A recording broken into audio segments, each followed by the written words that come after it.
Demoralise కాకుండా ఆ విధంగా నిలబడ్డారు కాబట్టే ఇవాళ పవన్ కళ్యాణ్ గారు నిజమైనటువంటి నాయకుడు. డిమోరలైజ్ కాకుండా కుంగిపోకుండా నిలబడ్డారు కాబట్టే నారా లోకేష్ గారు కూడా నిజమైనటువంటి నాయకుడు. వాళ్లే నాయకులంటే. ప్రజాక్షేత్రంలో గెలిపోవటములు సహజం. ఓటమి పాలైనంత మాత్రాన నేను ఇంట్లో బొనుకుంటాను, నేను నా బయటికి రాను, ప్రజలకు నా మొహం చూపించను అనేవాడు రాజకీయాలకి పనికిరాడు. మే 23, 2019 మా పార్టీ ఘోరమైన పరాజయం పొందిన రోజున నేను ఉదయం నుంచి సాయంత్రం వరకు నేను మాట్లాడుతూనే ఉన్నా. ఆ రోజు నుంచి కూడా ఈ రోజు వరకు నా పోరాటాన్ని నేను ఆపలేదు. సో ఓటమి ఇప్పుడు క్రీడల్లో కానీ దేనిలో అయినా గెలుపోవటం, రాజకీయాల్లో కానీ ఉంటాయి. గెలుపు ఉంటుంది, ఓటమి ఉంటుంది. రెండింటినీ కూడా we have to take it in our stride. ఇవాళ అసలు మనం దేనికి వచ్చాం అన్నది మర్చిపోతా ఉన్నారండి. ఇవాళ రాజకీయాలలో అధికార పక్షానికి ఎంత బాధ్యత ఉంటుందో ప్రతిపక్షానికి కూడా అంతే బాధ్యత ఉంటుంది, అంతే అవకాశాలు ఉంటాయి, అంతే గౌరవం ఉంటుంది. ఇప్పుడు without a strong opposition democracy will not function smoothly.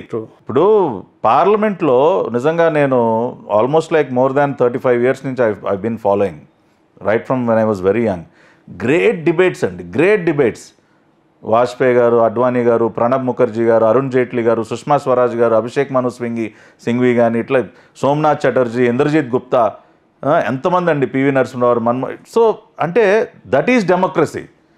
అపోజిషన్ని గౌరవించకుండా వాళ్ళు చెప్పేటటువంటి వాటిని మనం కన్స్ట్రక్టివ్గా స్వీకరించి, ఇప్పుడు పివి నరసింహరావు అటల్ బిహారీ వాజ్పేయి గారిని భారతదేశ ప్రతినిధిగా యునైటెడ్ నేషన్స్కి ఎందుకు పంపించారండి? That is democracy. ఇప్పుడు మనం అదేవిధంగా ఒక కష్టంలో ఉన్నప్పుడు, మొన్న కోవిడ్ క్రైసిస్లో చంద్రబాబు నాయుడు గారు మోడీ గారితో, సార్ మీ వెంట మేము ఉన్నాం, అప్పటికి మేమేం జాయిన్ అవ్వలేదే, but still we supported our prime minister because that is a crisis situation. When it comes to the nation we have to all stand together. G20కి లీడర్షిప్ మనకు అవకాశం వచ్చింది. We appreciated Narendra Modi. Sir మీరు దేశ ప్రతిష్టను పెంచారు, G20 లీడర్షిప్ వాళ్ళ భారతదేశం చేతిలోకి వచ్చింది, we should be proud of it. మొన్న చంద్రుడి మీదకి మన ఇస్రో శాస్త్రవేత్తలు they sent a rover, we should be proud of it. So అట్లాంటి when it comes to the interest of the state and nation, both the ruling and opposition parties should come together. That is democracy. మేము అదే సిద్ధాంతాన్ని నమ్మాం.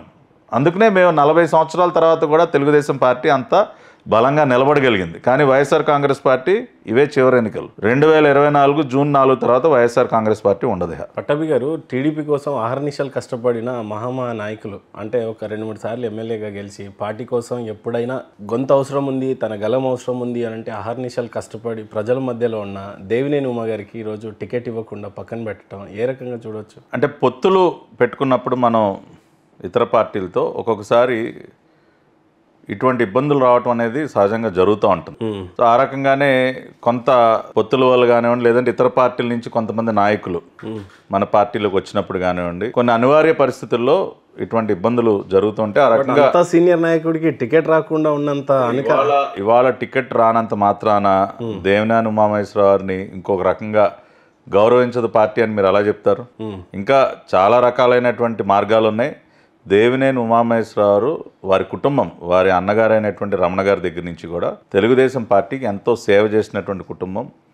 అధికారంలో ఉన్నా లేకపోయినా బలంగా తమ వాణిని వినిపించేటటువంటి వ్యక్తి దేవినేని ఉమామహేశ్వరరావు. చాలా బలంగా మీరు కానీ ఒక పక్క ఆయన కానీ ఒకే రకమైన రైవల్ రైట్. 2004 గొంతు కానీ ఈరోజు మీరు 2004, 2014 మధ్య పార్టీ అధికారంలో లేనప్పుడు ఆయన కృష్ణా జిల్లా పార్టీ అధ్యక్షుడిగా, ఒక ఎమ్మెల్యేగా జిల్లాలో పార్టీని మొత్తాన్ని కూడా తన భుజాన్ని వేసుకుని ముందుకు నడిపించినటువంటి వ్యక్తి. 2014లో ఆయన ఇరిగేషన్ మంత్రిగా బాధ్యతలు స్వీకరించిన తర్వాత చంద్రబాబు నాయుడు గారు ఎంత పట్టుదలగా పోలవరం ప్రాజెక్ట్ని కానివ్వండి, పట్టిసీమ ప్రాజెక్ట్ కానివ్వండి, రాష్ట్రంలో ఉన్నటువంటి అనేక ఇరిగేషన్ ప్రాజెక్ట్స్ని పూర్తి చేయడానికి ఎంత శ్రమించారో దేవినేని ఉమామహేశ్వరరావు కూడా అంతే శ్రమించారు.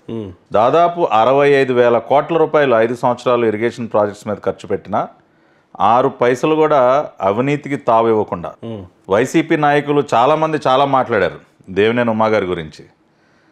ఇరిగేషన్ మంత్రిగా పనిచేసినప్పుడు గతంలో అనిల్ యాదవ్ కానీ, లేదంటే ఇప్పుడు ఇరిగేషన్ మంత్రిగా ఉన్న అంబటి రాంబాబు కానీ దేవినేని ఉమామహేశ్వరరావు గురించి అనేక ఆరోపణలు చేశారు. కానీ ఎక్కడా కూడా ఒక్క పైసా ఉమా గారు తిన్నారని రుజువు చేయలేకపోయారు. అంత నిబద్ధత కలిగిన దేవినేని ఉమా గారి గురించి గొప్పగా మాట్లాడాలంటే మీకన్నా ఎక్కువ నేనే మాట్లాడగలను. అందరూ మాట్లాడారు. కానీ అలాంటి నాయకుడికి టికెట్ ఒకవేళ మీరు పొత్తులో భాగంగా ఉన్నా కూడా పక్క కాన్స్టిట్యున్సీ కూడా రాజకీయాలలో అసెంబ్లీ టికెట్ ఒక్కటే, అసెంబ్లీ టికెట్ ఇవ్వటం ద్వారానే మనం ఒక నాయకుడిని గౌరవించినట్టు కాదు. రాజకీయాలలో రాజకీయ పదవులు ఇంకా చాలా ఉంటాయి. ఖచ్చితంగా రేపు అధికారంలోకి వచ్చిన తర్వాత దేవినేని ఉమామహేశ్వరరావు గారికి సముచితమైనటువంటి స్థానాన్ని, గౌరవాన్ని చంద్రబాబు నాయుడు గారు ఖచ్చితంగా ఇస్తారు. దేవినేని ఉమామహేశ్వరరావుతో మాట్లాడి ఇటువంటి ఒక అనివార్య పరిస్థితి ఉందని చెప్పి ఆయనకి తెలియజేసి చంద్రబాబు నాయుడు గారు దేవినేని ఉమామహేశ్వరరావుతో మాట్లాడారు. ఆయన కూడా మీరు వసంత కృష్ణప్రసాద్ గారికి టికెట్ ప్రకటించిన తర్వాత కూడా ఒక్క మాట మాట్లాడాల దేవినేని ఉమామహేశ్వరరావు. ఈరోజు కూడా ఆయన అందరికీ ఒకటే చెప్తా ఉన్నారు, పార్టీ గెలవాలి మైలవరంలో. ఆయన అనుచరులందరికీ కూడా ఆయన ఒకటే చెప్పారు, మీరు ప్రతి ఇంటికి వెళ్ళండి, క్యాండిడేట్ గెలుపు కోసం పనిచేయండి అని ఆయన మాట్లాడారు. కానీ ఈ రోజు వరకు ఒక్క మాట, దట్ ఈజ్ దేవినేని ఉమా, అది ఆయనకున్న పార్టీ పట్ల ఆయనకున్నటువంటి కమిట్మెంట్. ఆయన చంద్రబాబు నాయుడు గారికి అత్యంత విశ్వాసపాత్రుడు కాబట్టి ఖచ్చితంగా రాబోయే రోజుల్లో he'll be in a very good position. ఆయన ఎప్పుడు కూడా పార్టీ ఆయన వదులుకోదు, దూరం చేసుకోదు. ఆయన సర్వీసెస్ పార్టీకి చాలా అవసరం. రేపు ప్రభుత్వంలో కూడా ఆయన సర్వీసెస్ని మేము యూటిలైజ్ చేస్తాం. మరోపక్క దళిత బిడ్డ అయిన మహాసేన రాజేష్ చాలాసార్లు బలంగా ఆ వాణి వినిపించాడు. మళ్ళీ ఆ టికెట్ని తిరిగి వరించినప్పటికి కూడా తిరిగి మీ చేతికే అప్పచెప్పాడు. అంటే రాజేష్ది కొంత దురదృష్టం, పనిగట్టుకుని కొంత దుష్ప్రచారం చేసి వైసీపీ ఈ సోషల్ మీడియా మీకు ఎలా పనిచేస్తుందో మీకు తెలుసు కదా. ఉన్నవి లేనట్టు, లేని ఉన్నట్టు మార్ఫింగ్లు, ఎడిటింగ్లు చేసి రకరకాలుగా మహాసేన రాజేష్ గారి పైన పెద్ద ఎత్తున దుష్ప్రచారానికి తెరలేపారు. అవన్నీ చూసిన తర్వాత ఒక రకంగా ఆయనే డెసిషన్ తీసుకున్నారు, నా వల్ల పార్టీకి ఇబ్బంది జరగకూడదు, నేనే స్వచ్ఛందంగా పోటీ నుంచి తప్పుకుంటానని చెప్పి ఆయనే ముందు ప్రకటించడం, చంద్రబాబు నాయుడు గారి దగ్గర వెళ్ళటం, మాట్లాడటం. ఆయన కూడా ఈ రోజుకి కూడా ఆయన చెప్తున్నది ఒకటే, నాకేదో ఎమ్మెల్యే సీటు నా దాకా వచ్చి నాకు పోయిందన్న బాధ నాకు లేదు, ఈ యుద్ధం పూర్తి చేయాలి, మనందరం కూడా సమిష్టిగా ఏదైతే ఒక యుద్ధాన్ని ఒక నియంతకు వ్యతిరేకంగా మనం ప్రారంభించామో దాన్ని పూర్తి చేయాలి, ఈ యుద్ధంలో విజయం సాధించాలి, దానికి నేను కడదాకా నేను కూడా పోరాడతానని చెప్పి అంతే కమిట్మెంట్తో మహాసేన రాజేష్ గారు కూడా ఉన్నారు. సో ఇటువంటి వ్యక్తులు కొంతమంది ఎవరైతే దేవినేని ఉమామహేశ్వరరావు, మహాసేన రాజేష్ గారు, అదేవిధంగా ఆల్పాటి రాజా గారు సీనియర్ మోస్ట్ లీడరు, పొత్తులో భాగంగా తెనాలి సీట్ కోల్పోయారు. ఆయన 2019లో పార్టీ ఓటమి పాలైన దగ్గర నుంచి కూడా ఆయన పార్టీ కోసం ఎంతో కష్టపడ్డారు. కాబట్టి మొన్న వర్క్షాప్ జరిగిన రోజున మా క్యాండిడేట్స్ అందరికీ కూడా చంద్రబాబు నాయుడు గారు ఒక వర్క్షాప్ నిర్వహించారు. ఆ రోజున పేరున అందరి పేర్లు ప్రస్తావించి మరీ మాట్లాడారు చంద్రబాబు నాయుడు గారు. వీళ్ళందరికీ కూడా కొంత అన్యాయం జరిగింది రకరకాల కారణాల వల్ల, పెద్ద మనసుతో అర్థం చేసుకున్నారు, ఖచ్చితంగా వాళ్ళందరికీ నేను న్యాయం చేస్తానని ఆయన మాట్లాడారు. ఈ మధ్య టీడీపీ కూడా చాలా దుష్ప్రచారాలకి సిద్ధమవుతా ఉంది, మార్ఫింగ్స్ ఎక్కువ చేస్తూ ఉంది. గ్రీన్ మ్యాట్ అక్కడ ఉన్నా అది ఏ పని అయితే చేసుకుంటుందో జన సమీకరణని చాలా చక్కగా చేసుకుంటున్న సిద్ధం సభలో మీరు మాత్రం గ్రీన్ మ్యాట్ మార్ఫింగ్ అని చెప్తా ఉన్నారు. రీసెంట్గా ఈరోజే మనం చూసిన ఒక కంటైనర్ కేవలం ముఖ్యమంత్రికి భోజనాలు కానీ ఏదన్నా జస్ట్ నార్మల్ వాటర్ బాటిల్స్ ఉన్న ఒక కంటైనర్ని పట్టుకొని డబ్బులు వచ్చిన కంటైనర్గా చాలా బాగా చిత్రీకరించిన ఈటీవీ కావచ్చు, ఇంకా సోకాల్డ్ ఆయన ఎల్లో మీడియా అంటూ ఉంటాడు, ఏబిఎన్ కానీ TV5 కానీ, ఇవి చాలా చక్కగా చిత్రీకరించారు అన్నాడు. మీ దగ్గర ఆధారాలు ఉన్నాయా? ఇప్పుడు బులుగు మీడియా తప్పితే వాళ్ళు సరే నిజాలు మాట్లాడే మీడియాకి ఏ పేర్లైనా పెట్టుకోవచ్చు. ఛానల్స్ ఉన్నటువంటి కొన్ని ఛానల్స్, పత్రికలు ఏవైతే ప్రభుత్వాన్ని గట్టిగా ప్రశ్నిస్తూ ఉన్నాయో ప్రతి ఒక్కటి కూడా ఆధారాలకు అనుగుణంగానే వాళ్ళు మాట్లాడుతూ ఉన్నారు. మేము మాట్లాడినా పత్రికలు ప్రశ్నిస్తున్నా. ఇప్పుడు అసలు మామూలుగా పబ్లిక్ మీటింగ్లో గ్రీన్ మ్యాట్ దేనికండి? మామూలుగా స్టూడియోస్లో మనం గ్రీన్ మ్యాట్ పెడతాం దేనికి? మనకు కావాల్సినటువంటి గ్రాఫిక్స్ మనం చూపించుకోవడం కోసం బ్యాక్డ్రాప్లో గ్రీన్ మ్యాట్ పెడతాం. లేదు మూవీస్లో మొత్తం కూడా గ్రీన్ మ్యాట్ వేస్తారు. అలా ఎందుకు అనుకోవచ్చు? బాగా మండుటెండ ఎండాకాలం, మార్చ్ మంత్ వచ్చింది, కింద అరకాలు కాలుతా ఉంటాయి కాబట్టి ప్రజల శ్రేయస్ కోరి గ్రీన్ మ్యాట్ వేసారు. నార్మల్గా వాటరింగ్ చేస్తారు, లేదంటే ఇంకొక రకంగా వేరే కావాలంటే ఏదైనా చేసుకోవచ్చు. పర్టికులర్గా గ్రీన్ మ్యాట్ ఎందుకు వేయాలి? భారతదేశంలో ఇన్ని రాజకీయ పార్టీలు ఉన్నాయి, ఇంతకంటే పెద్ద పెద్ద సభలు పెట్టారు. ఏ సభలో కూడా మొత్తం గ్రౌండ్ మొత్తం గ్రీన్ మ్యాట్ వేయలేదు. గ్రీన్ మ్యాట్ వేసి ఎటువంటి రిజల్ట్స్ ప్రొడ్యూస్ చేశారో కూడా మేము ప్రూవ్ చేసాం. సరే, ఈ రోజు ఇవాళ కంటైనర్ గురించి మాట్లాడుకుందాం అండి. నిన్న ఒక భారీ కంటైనర్ ముఖ్యమంత్రి గారి నివాసంలోకి వెళ్ళి బయటకు వచ్చింది. అదే ఆర్టీసీకి చెందినటువంటి కంటైనర్ AP16Z0363. Z సిరీస్ అంటే ఆర్టీసీ. కానీ దానిపైన పోలీస్ స్టిక్కర్లు అంటించారు. పోలీస్ అని పెట్టారు, అవసరం లేదు, పోలీస్ అని పెట్టి తీసుకెళ్లారు, తీసుకొచ్చారు. మాకు అనేక అనుమానాలు కలిగినాయి. ఈరోజు మధ్యాహ్నం 1 గంట ప్రాంతంలో పండిట్ నెహ్రూ బస్ స్టేషన్లో ఎన్టీఆర్ అడ్మినిస్ట్రేటివ్ బ్లాక్ వద్దకి మళ్ళీ ఆ కంటైనర్ వచ్చి కొన్ని బాక్సెస్ని అన్లోడ్ చేసి క్యాష్తో ఉన్నటువంటి బాక్సెస్ని వెళ్ళింది.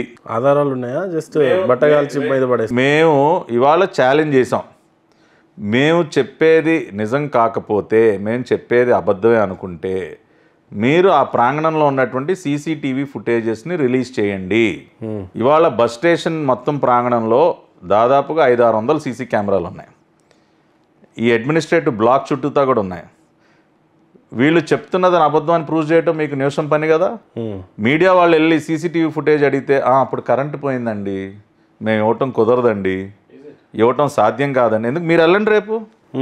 ఇప్పుడు సిగ్నేచర్ మీడియా తరఫున మీరు వెళ్ళి ఏమంటే నేను ఇట్లా టీడీపీ ఆరోపిస్తూ ఉంది, కొంచెం ఆ సీసీటీవీ ఫుటేజ్ ఏమైనా ఉంటే మీరు బయట పెడితే ఇబ్బంది ఉండదు కదా, మొత్తం ప్రజలకు కూడా నిజం తెలుస్తుంది కదా అని అడగండి. మీకు ఏం సమాధానం చెప్తారు చూద్దాం. ఒక వీడియోని రిలీజ్ చేశారు కదా, వాటర్ బాటిల్స్, ఫుడ్, భోజనాలు అవన్నీ ఉన్నా సార్. ఇప్పుడు వాటర్ బాటిల్స్, ఫుడ్, భోజనాలే అయితే ఇవాళ బాక్సులు వేసుకుని అది అక్కడికి ఎందుకు వస్తుంది?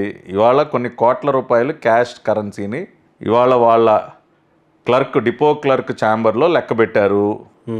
అవన్నీ కూడా ఇవాళ జరిగినటువంటి వాస్తవాలు. కాదని ప్రూవ్ చేయడానికి వాళ్ళ దగ్గర ఉన్న అవకాశాన్ని వాళ్ళు ఎందుకు వినియోగించుకోవట్లేదు? వాళ్ళు ఎప్పుడైతే దానికి వెనకడుగు వేస్తా ఉన్నారో తప్పు చేశారని అర్థమవుతోంది. కాబట్టి ఈ కాకమ్మ కథలు ఏదో ముఖ్యమంత్రి గారి పర్యటన కోసం ఏదో వంట పాత్రలను కూరగాయలు వేసుకోవడానికి అంత పెద్ద కంటైనర్ ఆయన ఇంట్లోకి వెళ్ళాల్సిన అవసరం ఏముందండి? మాకు తెలీదా? చంద్రబాబు నాయుడు గారి పర్యటనలు మేము చేయట్లేదా? ఇక్కడి నుంచి వేసుకెళ్ళిన అక్కడికి వెళ్ళాలా? ప్యాంట్రీ వ్యాన్స్ డిఫరెంట్గా ఉంటాయండి. ప్యాంట్రీ వ్యాన్స్లో ఒక కిచెన్ సెటప్తో సహా మొత్తం ఉంటుంది. ప్యాంట్రీ వ్యాన్స్కి కిటికీలు ఉంటాయి, మొత్తం క్లోజ్ చేసేం బెటరు. నిజంగా ప్యాంట్రీ కిచెన్ వ్యాన్ ఎలా ఉంటుందండి? మొత్తం క్లోజ్ చేసేస్తారా? అసలు వెంటిలేషన్ లేకుండా ఏం లేకుండా క్లోజ్ చేసేస్తారా? ఇప్పుడు మాట్లాడేటప్పుడు కొద్దిగా అర్థం ఉండాలండి, నమ్మేటట్టు మాట్లాడాలి. మీరు ఏ ప్యాంట్రీ వ్యాన్ అయినా చూడండి, దానికి ప్రాపర్ ఎగ్జాస్ట్లు, వెంటిలేషను, విండోస్ ఇన్ని ఉంటాయి. కాబట్టి దొరికిపోయిన తర్వాత ఏదో ఒకటి కవరప్ చేయడం అనేది వాళ్ళు చేసేటటువంటి ప్రయత్నం ఎప్పుడు చేస్తారు. మొన్న డ్రగ్స్ కంటైనర్ కూడా అలాగే దొరికిపోయారు. ఏదైతే డ్రగ్స్ వచ్చినాయి అని చెప్తున్నారు కదా, కేవలం వాళ్ళ మీద ఆరోపిస్తే సరిపోతుంది అనుకుంటున్నారా, లేకపోతే ఏమైనా ఆధారాలు ఉన్నాయి? సిబిఐ చెప్తా ఉంది కదా, మేము ఆరోపించేది ఏముంది? సిబిఐ చెప్తా ఉంది 25,000 kilos of dry yeast which came from Santos port in Brazil. దానిలో they found traces of cocaine and heroine. వాళ్ళు రిపోర్ట్లో లాగా టెస్ట్ చేశారు, ఆ రిజల్ట్స్ వాళ్ళ రిపోర్ట్లో పొందుపరిచారు. ఫర్దర్ టెస్ట్ మేము పంపిస్తున్నామని చెప్పారు. దానికి ప్రభుత్వానికి ఏం సంబంధం? Sandhya aqua exports private limited MD Konam Veerabhadrarao, వాళ్ళు 4 బ్రదర్సు. ఈ కోనం వీరభద్రరావు అన్న కోనం పూర్ణచంద్రరావు సంతనూతలపాడు కాన్స్టిట్యున్సీలో పేరుగాంచినటువంటి వైసీపీ నాయకుడు. వీరిది ఈదుమూడి గ్రామం. ఆ మండలంలో ఇతను పిఎస్సిఎస్ చైర్మన్ కోనం పూర్ణచంద్రరావు. గతంలో కాంగ్రెస్ పార్టీలో ఉండేవాళ్ళు, వైసీపీ ఆవిర్భావం నుంచి ఈ పార్టీలోనే ఉన్నారు. ఇవన్నీ ఫ్యాక్ట్స్. ఫోటోలు రిలీజ్ చేసాం. ఆ కాన్స్టిట్యున్సీలో ఎవరిని అడిగినా చెప్తాడు, సార్ వీళ్ళు వైసీపీ అని. బ్యానర్లు ఏ ఊర్లోకి వెళ్ళినా కోనం వీరభద్రరావు, కోనం పూర్ణచంద్రరావు, జగన్మోహన్ రెడ్డి, వైసీపీ నాయకుల ఫోటోలతో పెద్ద పెద్ద బ్యానర్లు మనకు కనపడతాయి. అంత స్పష్టంగా వాళ్ళకు ఉన్నటువంటి లింకులు బయటపడిన తర్వాత కావాలని పురంధరేశ్వరి గారి పేరు లాగటం, పురంధరేశ్వరి గారు చంద్రబాబు నాయుడు గారికి బంధుత్వం ఉంది కాబట్టి మా మీదకి రావటం, అంటే ముందే బట్టగాల్చి ముఖానేసేది వాళ్ళకి అలవాటైనటువంటి పని అది. ఎప్పుడైతే కంటైనర్ సిబిఐ వాళ్ళు పట్టుకున్నారో అసలు ఆంధ్రప్రదేశ్ పోలీసులకి ఏం పని అండి? విశాఖపట్నం పోర్టులోకి వెళ్ళి ఎందుకు అడ్డం పెట్టారు? సిబిఐ తన రిపోర్ట్లో చాలా స్పష్టంగా senior officials from the AP government they have hampered hour investigation అని చెప్పి వాళ్ళు రిపోర్ట్లో రాశారు.